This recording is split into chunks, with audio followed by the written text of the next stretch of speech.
You're listening to the Chat City interviews from 103.2 Preston FM. But if you have pen and paper to hand, right now it's Diana and Paul Peacock with Foodie Friday, and it's bottom of the fridge soup. Sometimes there's nothing else for it. You've just got to go to the bottom of the fridge or the cupboard and make yourself something to eat with whatever you find. And this is our bottom of the fridge soup.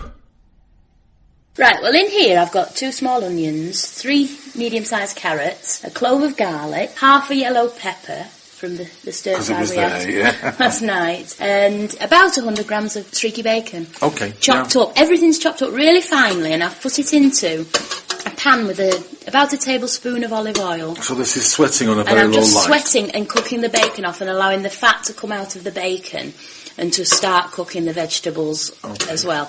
In there I've put about a tablespoon of dried parsley, because I love parsley, a level tablespoon, but you don't have to put so much. But if you was using fresh later in the year, you'd do more, wouldn't you? You would probably too, but I'd put that in a bit later. Yeah, okay. Right, so a bit of black pepper, no salt because the bacon's quite salty. Now the other ingredients I'm going to put in are a can of chopped tomatoes. Right, okay. And it's the larger can, the 400 gram can. And this is the one without basil or anything in it? Oh yes, just ordinary chopped tomatoes. They're about 30p. And I've got about 800 mils of chicken stock or turkey stock, whichever you've had left over from Christmas, or a stock whatever cube, you've got, yeah. whatever. Right, now I've let this sweat for about 10 to 15 minutes on a very low light. So the liquid's now coming out of everything, so making some stock.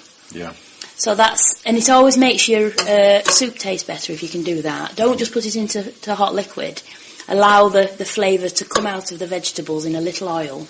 Now I'm going to add my tomatoes, and then still on a low light, and then I'm See, it doesn't look like soup now, does it? It looks like gloop, really, but... Yeah, now then, if you wish, you can add a little salt if you like it quite salty, but my stock's a bit salty enough as anyway, well. Isn't it? Yeah. So I'm going to add 800 mils of stock there, chicken stock that, but it can be vegetable stock, or it can be water if you wish. Yeah.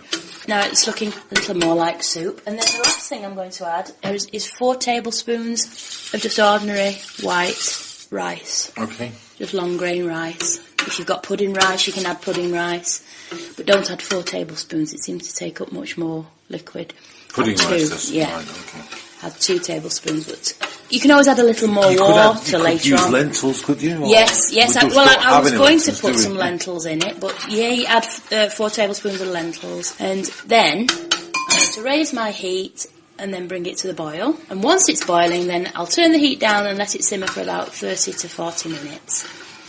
People think that you shouldn't let it cook for so long, but on a low light, it brings the flavours out better. It softens your vegetables and everything melds together.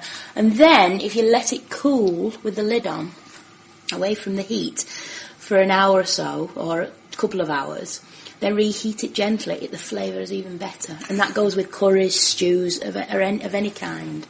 The flavour is always better when it's been left allowed to go cold. Well, I always thought that was actually really good because it just made you hungrier. smelling the smell all the time.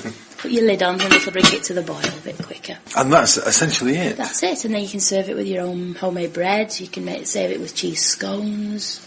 And if you have no cheese, but you want a savoury type scone, make a plain scone with no sugar in, as you would, making for your jam and that.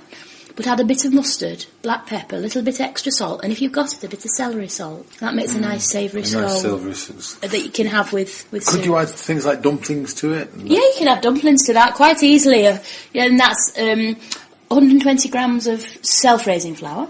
White self-raising flour, sieved into a bowl with a good pinch of salt and a little bit of white pepper. Then add 60 grams of your vegetarian suet, and then add in sufficient water. Stir that into your flour. Sufficient water to make a sticky but rollable dough. I can't say exactly how much because you add it gradually until it makes person to person as well. Yeah.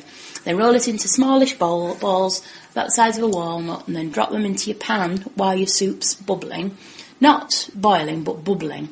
Put the lid on and leave it for 15 minutes and you've got soup and dumplings. Sounds fantastic. You can add mustard, dried mustard powder, herbs, bit of cheese to your dumplings if you've only got a little bit of cheese left. So that is bottom of the fridge soup. Yeah.